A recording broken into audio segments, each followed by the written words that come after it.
Thank you for joining Experiences of Insight. On today's episode, we are joined by Nelson Javier Mejia from Frankfurt, Germany.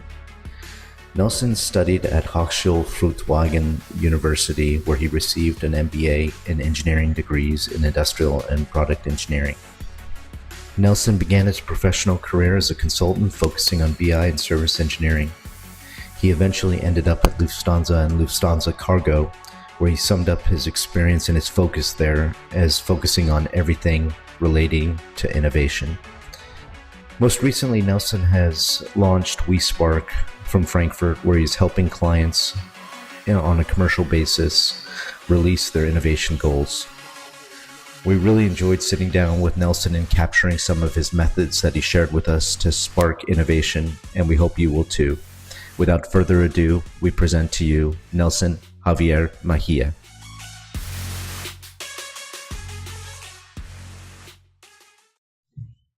Today we are very thankful and happy to be joined by Nelson Mejia. Nelson is joining us from Frankfurt, Germany. And wow, I mean, what a background and story. Nelson, you're a human-centered industrial engineer. You're a multi-skilled innovator. You've traveled the world. You have some incredibly interesting hobbies or things that you do either with your work or outside of your work. Your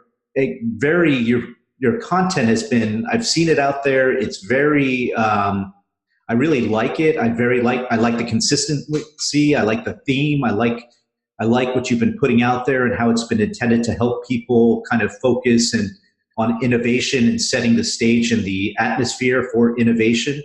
Welcome to our show. And as always, with me, we have Lee Duncan. Oh, nice to meet you. Hello, Lee. Nice to meet you too. So, Nelson, one of the things that we like to start off with is, we'd like to get a little background from our guests. As I mentioned that you've traveled the world. Is it correct that you're originally from South America, Central America, El Salvador, correct? Yeah, correct. From Central America. That's great. Since then. Yes, and you've been living and going to school in Germany. Has that shaped? I would assume that your travels and your journeys have shaped who you are. Can you tell us a little bit about how your experience has impacted, the Nelson that we see right now, and if there's any other catalysts or influences that have developed you or helped your thinking or made you into the person that you are up to this point? Yeah, so I'm going to start with school because it's quite interesting. So I actually went to school back in El Salvador, like in the first 18 years of my life. I went to a German school.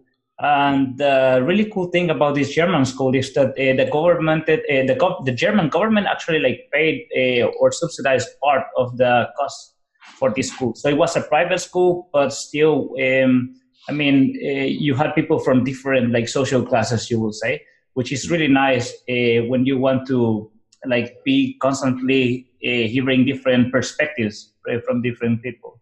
And during the time that I was there, it also went religion free, and they started to put a lot of focus on being open-minded and just trying to get as much perspectives as you can. So I believe that the school had a really big impact. I mean, it was a German school, so at the very end, I decided to study in Germany. That's why I went to the university in Germany. So you will say that's quite a big impact because I feel like the more you travel, the more you work in different countries and with different people, the more your culture starts to take parts from other countries, from other people. And I believe with the time, you finally end up being someone who is, a citizen of the world. That's how I feel. I mean, I'm still Salvadorian. That's what my passport said, and in my heart, but still how I act and how I think, I only see the whole limits within countries and the whole process is just transparent. There's no real division between countries. Just walk or go over the river or something, and it's still the same place. So yeah, I don't know. Yeah, Lee. Oh, sorry. I had a question. Sorry to interrupt. Apparently, I can't wait. So I was taking a look at your bio, and at the beginning, we were talking about how you are a human-centered engineer amongst many things. So just that's a term I don't hear a lot of. That's a different one. Help me understand how a human-centered engineer is different than a regular engineer. All right. In this case, I have to. It's the mix of my mom and dad. All right. We're gonna start with this. My dad is an industrial engineer as well. So he always like tried to convince me to go the way of like understanding the principles and the basics of things. And I don't know, when I was 12, I knew already that I wanted to become an industrial engineer. So the thing is, when you think about engineers, you think about rather older people when it comes to making decisions. And now I'm gonna go from my dad's side to my mom's side. You gotta think she's a Latin American mom, so a mom is usually like very emotional with their children in Latin American places. So she always brought me back like when I had to take like difficult decisions. You can imagine those teenager difficult decisions. I always listened to her, and she always brought me back to this emotional, this like people side. And this had a big influence because when I was, for example, learning, let's say about usability, we were maybe developing a product in the university.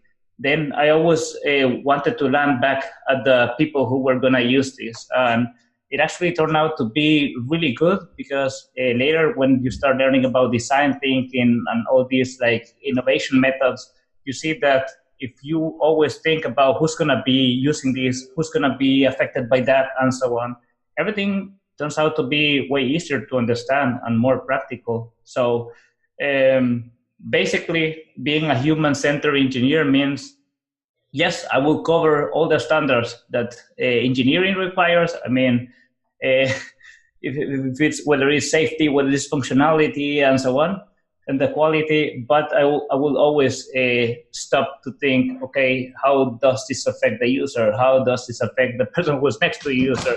How does this affect maybe the town next to the place where you're developing or building something? So I don't know, this is the way how I like to describe it, but I believe it's a self-made definition, so. It's great. No, it's for, at least for myself, when having you being a citizen of the world, as you said, and thinking about your background and your influences in life and how you conduct yourself and how you're trying to impart from your, going back to your bio, innovation being a theme that you're trying to impart and get people talking about and thinking about. It's a very, very compelling, very awesome story to hear. And just so you know, one of the things that, as I mentioned, our outreach is globally.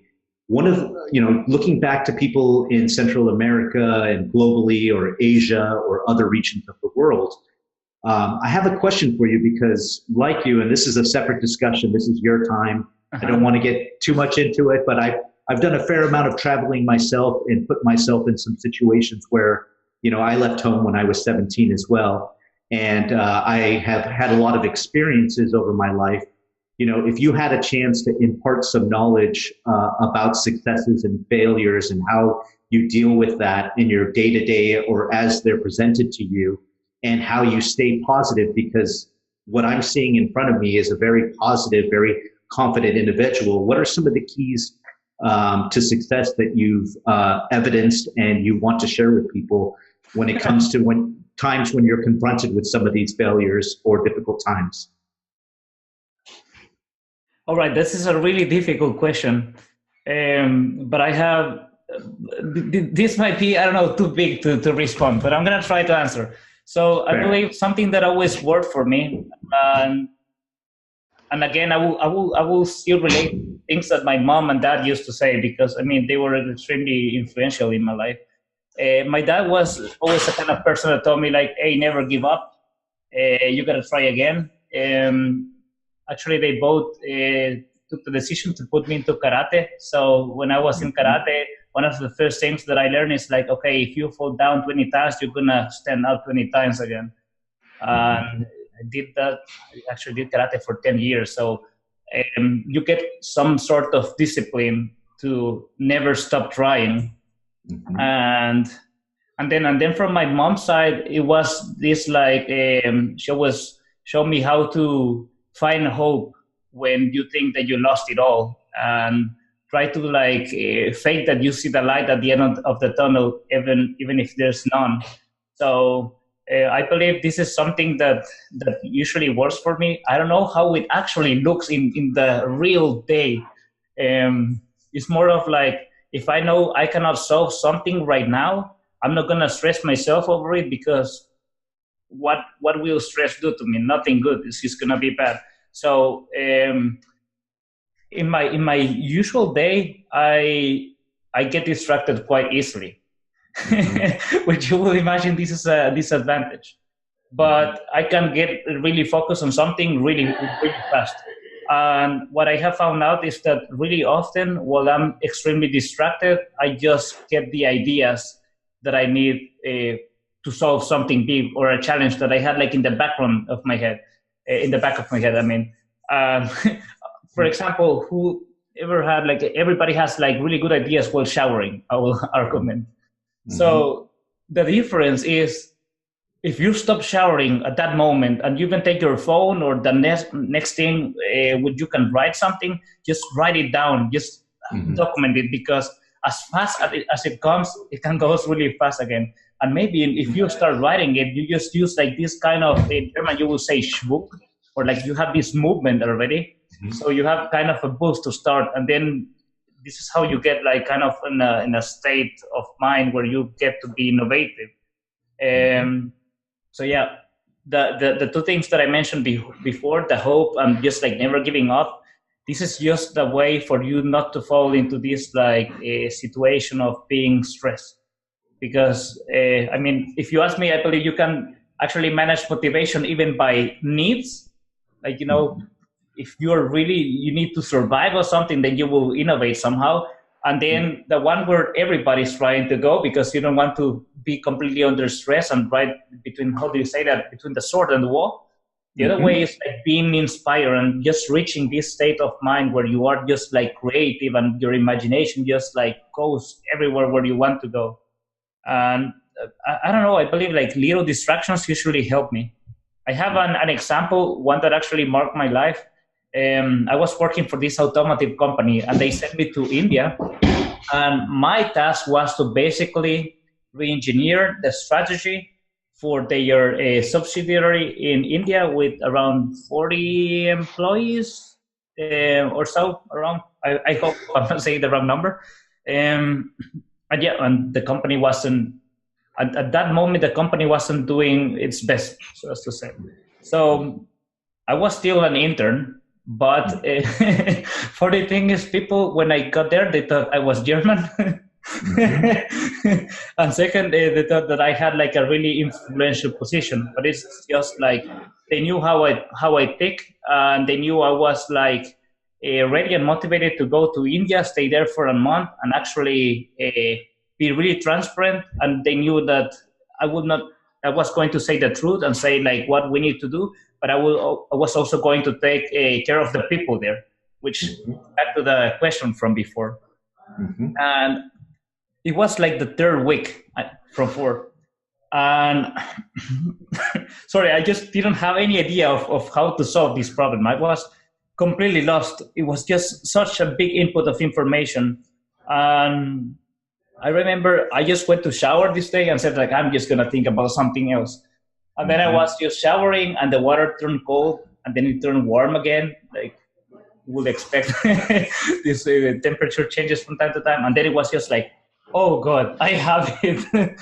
I know what we need to do. And in this moment, I believe I probably just trying to think. I put shampoo 3 or 4 times without noticing. I went out, wrote on a little like notepad that I had, and yeah, basically I just kept working over the same thing. And basically in one day I did the work of like 6 months, and it turned out to be great. As far as I knew, at the very end, they had to get rid like of 10 people, but they contracted like 70 more. So yeah, I mean, it's not everything what I suggested. There was a lot of other people thinking too, but this moment that I like stop thinking about it, and maybe just you could relate it to the change of water and just like bringing my body into some sort of, and there I go again with the in a state of mind where you're innovative. That actually worked. It made me feel really, really confident. It actually gives me the feeling when I have a problem that I cannot solve right away. I try to remember those times where I was in India completely alone, and remember that it's gonna work out at some point. I just not to like push it because it's just gonna work out. So how would you? So how would you? Really interesting talk on flow states, and and I think it has been discussed that a lot of people have their best ideas while they're in the shower or while they're distracted from whatever it is they're trying to focus on. What are your opinions and views on how then you could scale a flow state to an organization? How can you get multiple people to have sparkles in their mind, breakthroughs, unleash the quantum computer within? How is that possible to do in a large organization? Wow. Okay, this is a really difficult question. So I believe you need to start small, and I have actually one a formula for innovation, I call it. But it's basically resuming to just giving the people the right input and knowledge, then giving them the right atmosphere and motivation, inspiration. Yeah. And the third one is like having some processes or some methods to enable actions. Because you could be completely inspired, have the best ideas, being, I don't know, in a good atmosphere and having the right team. But if you don't do something, then it's not happening at all. So I believe that, and this is something that is like real, my personal opinion. I believe that not taking the topic really seriously and not taking yourself really seriously helps a lot for this. So I said before, and you're gonna see, I'm quite I get distracted really easily, and my mind is like very innovative, chaotic. I will describe it in this case. So if you hear me saying the same thing from different points or from different words, it's because I'm still trying to figure it out. I haven't, and I have been thinking about this for a long time. But I said, like, not take yourself seriously. Try not to push it. Just enable some moments of distraction. And it must be some kind of like, I don't know, some kind of like sum of all these things, maybe at the same time, maybe a combination of them. I put a lot of like energy into being aware of the days that I am more creative or innovative. And I don't know, at least I'm going to go down to a few points that I could tell like a big organization, try this. And for some of you, it's going to work. And for others, it's not. So you need to try something else.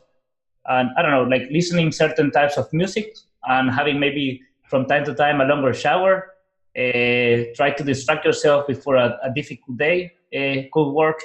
Do sports in the morning. I actually skate to the office almost every day. I mean, as long as it's sunny, like today is actually really sunny, but you cannot see it, but you need to believe me. That actually helps me like free my mind. And when I get to the office, I feel completely like pumped and energized, which is quite the way how most of the people will describe me, like positive and energized all the time. So yes, how do you manage to actually bring all the people in a huge company to start doing these things? I mean, I believe this is the way. You can argument whether it should go top bottom or bottom top. I don't care. I just believe that you need to start somewhere. You need to have people that tell the others, that motivate the others all the time, and you need to have management that actually supports and enables, allows. I mean this, but it's a really, really tricky question. I mean, it's basically like kind of changing the culture of the whole company, and this is quite complicated and takes some time. I don't know. I'm answering the question. I'm not just no. I think you are, and you mentioned your formula, and I read that piece that you wrote back in early March. I think it was like March 9th of last year, where you described the formula, and you also in that same piece you talk about adding spice to your life, to kind of kick off innovation. And I'm interested, as you go into these different situations and organizations, and judging by the level of maturity of somebody like Lufthansa, how do you get people comfortable with that concept of spice and taking risks? And is there anything that you can impart to us or share with us on that topic? Okay. It's quite complicated again, as everything around innovation is. Yeah. Mostly on Explore, I will feel. But okay, I'm going to try to explain my opinion in this case. Mm-hmm. I have heard actually my mentor, Karina from Lufthansa Systems, she once told me that she thinks everybody can be innovative. Mm-hmm. So we're going to part from this statement. So now we're going to use this like theory. I believe that innovation is a state of mind. And this state of mind has like three main aspects that you need to be aware of. First of all, it's temporary. So it's never going to stay there forever. It comes and goes at some time. And the other two, which are quite similar, one is that it's unstable by itself. It means even if you will do everything to spice up your life and just be in this state of mind, it needs to end at some point, because it's not like the right way to be. You need to imagine that it actually uses a lot of energy from your brain. So our brains are trying to save energy and be as lazy as it gets. So it needs to disappear, this state of mind, at some point. And the other one is that it's fragile. And this is where I come with what I mentioned before with not taking things seriously, not being stressed, because you can be in your most innovative moment and maybe you get a call or an SMS from somebody in your family like, oh, our son just needs to get to the hospital. Your innovation is going to get killed right away. Or maybe your boss says, like, I need to talk with you for 15 minutes. Mm-hmm. It just disappears right away. So now back to the question. I believe that everybody can reach this moment at some point, but for some people it's more easy, and for others it's just less easy, and therefore it comes not so often. It's quite rare. Maybe it happens for 15 seconds. Maybe they're extremely innovative for 30 seconds or 1 minute every day, but maybe that's not enough for something to happen, or maybe they don't decide to actually take action on it, or maybe they don't document it and forget it. So you see, we have lots of like different pieces that are really difficult to bring together and exactly say what is going on. It's just like assumption after assumption after assumption. So yeah, what I usually do to convince others is I genuinely try to get them motivated and inspired. And you just gotta be empathetic. If you don't see like the sort of reactions that somebody who's getting motivated and inspired do, then you start slowing down and then stop pushing. Because you said, I was telling you before, don't push it as well. So the same is when you're trying to get others on board. You just gotta see. Some people, for example, the common reactions is like they start making more questions and they start saying like, oh, this is cool. Or they start like nodding more, So they are like at this moment, in this particular moment where you're talking with them, they are open. Something that I haven't mentioned now and that I'm thinking all the time is, if you see, I'm always talking about like almost single conversations. I have seen that one-to-ones work best when trying to get someone. I have done some talks, and I hope that I got at least some part of the audience inspired. But I can tell you that one-to-ones work the best for this kind of things, because you can actually you get feedback from them whether they are actually like getting into this sort of thinking or not. So, yeah. I don't know. I hope this responds to the question. No, it's really great, because we're lucky to have you talk about, and going back to, one of the most appealing things from your bio and your experience is, like you said, this concept of the citizen of the world. And when you and I began the dialogue, I wanted to see what people's thoughts around innovation were. And I don't know if you've had a chance to listen to any of our content that we've been posting and some of the talks that we've had. But as you can see, in our first episode, Lee's talking about some of the experiments that he runs around, using a sauna or cold showers or that to kind of generate thoughts and help him with innovation on his side. But also, it seems like a lot of the work that you're doing around design thinking and innovation models are similar to the type of work that are near and dear to us that really excite us. And you have that human component going back to the influence of your mother, having a Latin American mom myself, I know and a family and and figures throughout my life, my grandmothers, and seeing the influence of them on me has definitely made me into the person that I am today. So I completely respect that. And I'm thankful that you're sharing that with us. One thing I wanted to ask you, and I couldn't put it in the Facebook dialogue that we had originally, was, one of the premises that we're working on is that, right or wrong, innovation had been isolated into industrialized and developed countries because, when you look at it historically, that's been where the resource allocation had been, or maybe there had been investment or additional resources that could be allocated towards that. Going forward, as technology and information becomes open and more available to people, is there anything that, or any suggestions that you have or that you could think of on the top of your head that might accelerate innovation amongst people that haven't had access to resources previously? And when you take this discussion about innovation to a global scale that you think is worth noting or you would like to share with our listeners? All right, I have one. Awesome.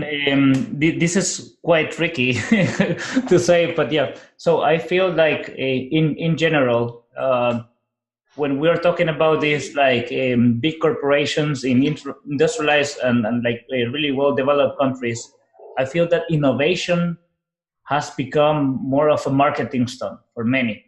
Not saying that this, where I work right now, we take innovation to the heart, and we really try to make everybody live it, all right? But when you go out and you see examples, I don't know, company X, maybe they have someone with some $3 or €2 VR lens or something. It's like, they put the VR lens on, someone took a picture, and then they say that we're innovative.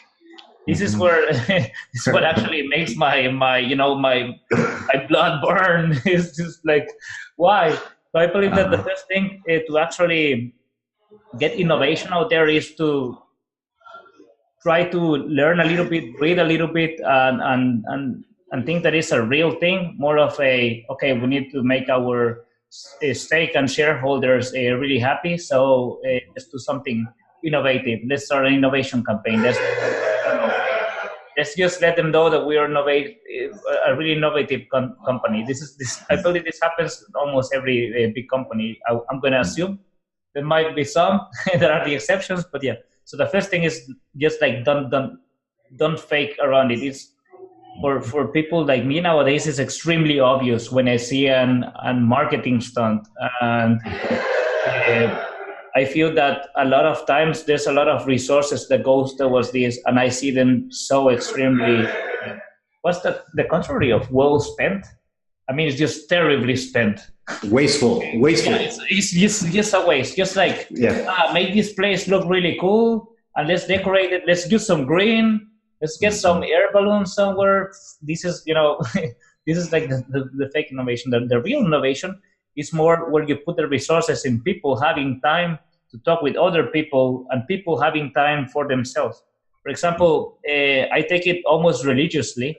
Every Friday, I try to learn as much as I can. I believe you saw the little article where I write like how to stay fit for innovation by just watching blogs and just like I have my sources, so to say, and continuously reading and learning things. And when I can do something myself, build something myself, or craft or repair, I do, and this is the way how I just like stay on it. I believe I'm getting a little bit.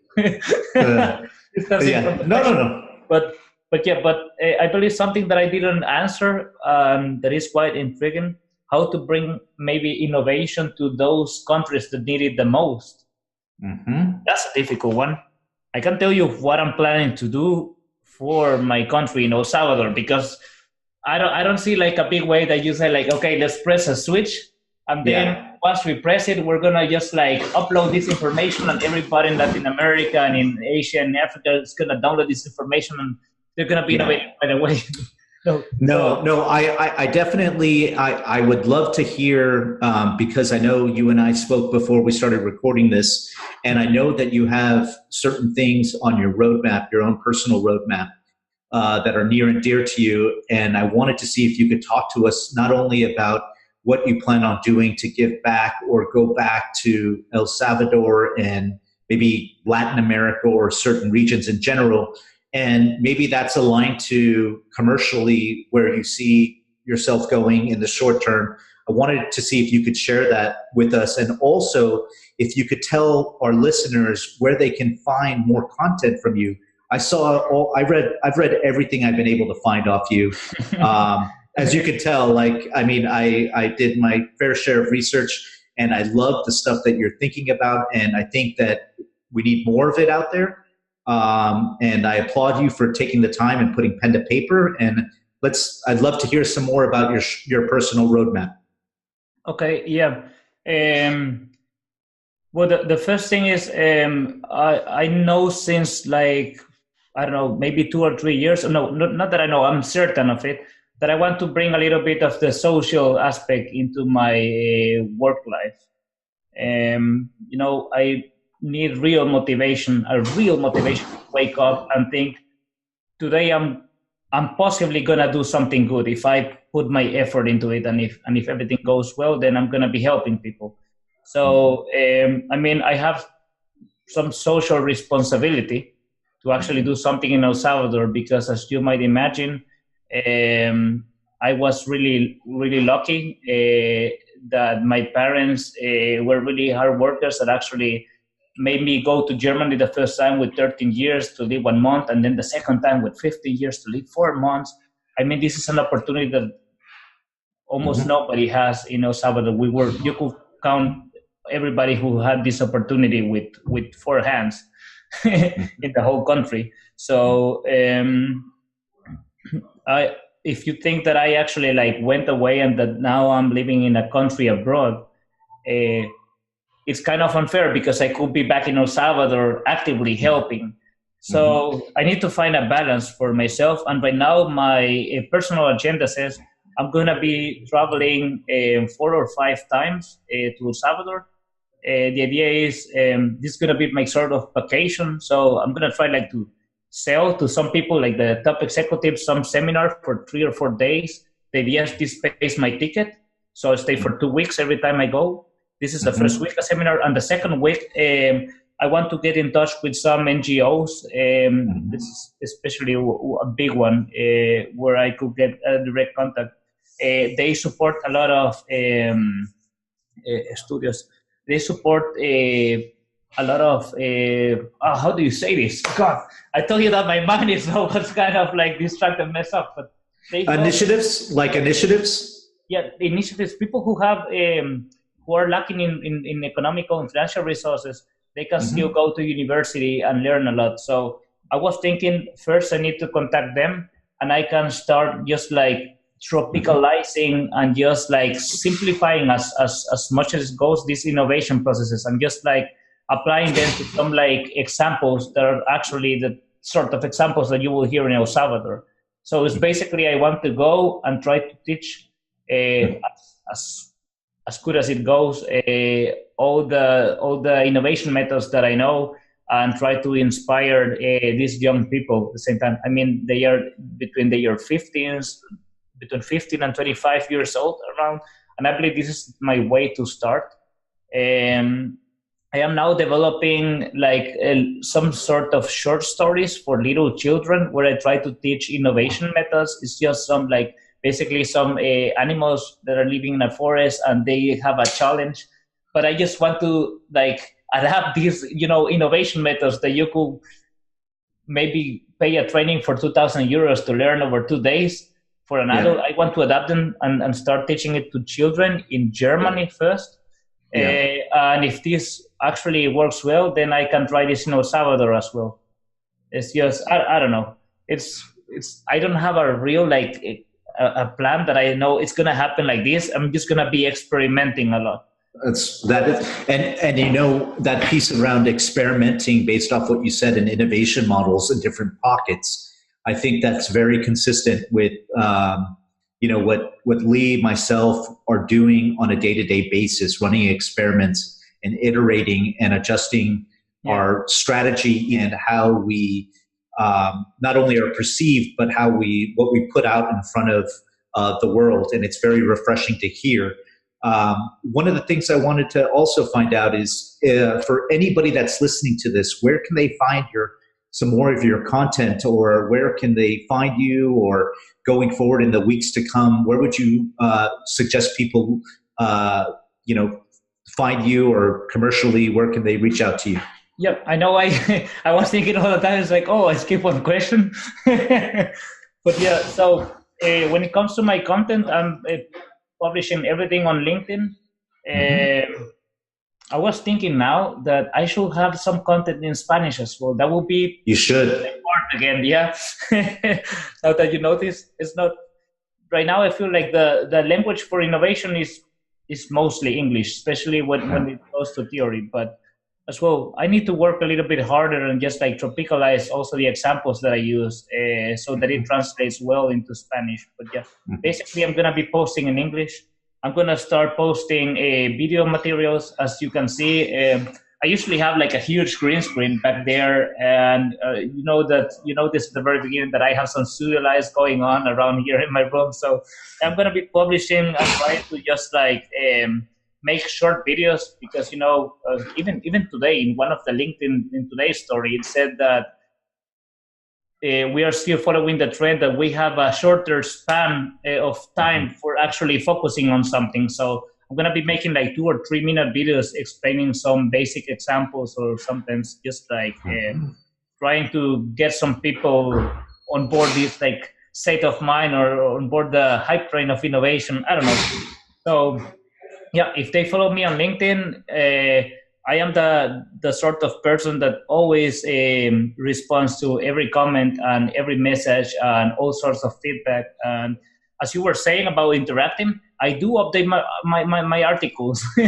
I do change some little parts, and I write like, okay, here little edit, because it's not written on stone. And as we discussed before, I am telling this is like a mix of many different variables, and it's almost impossible to have some constants so that you can do like a classic scientific investigation and protocol. So I still need to figure a lot of things out. So I am even learning through my new articles, and I go back and try to read the old ones and say like, so is this still relevant? Do I still like believe in this?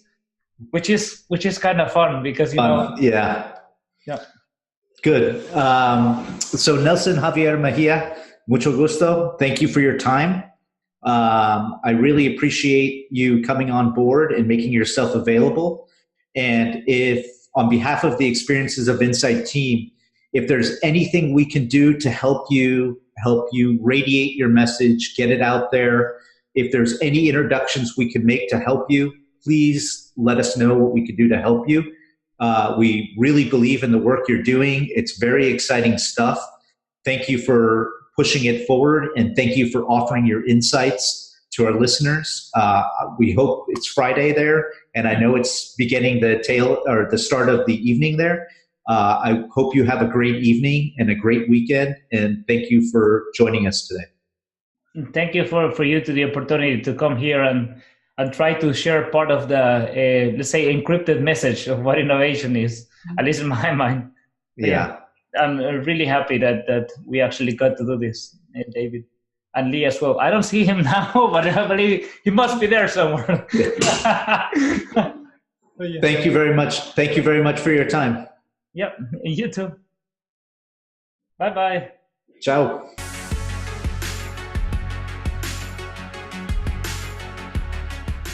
On behalf of the Experiences of Insight team, we'd like to thank you for taking the time to listen to this episode.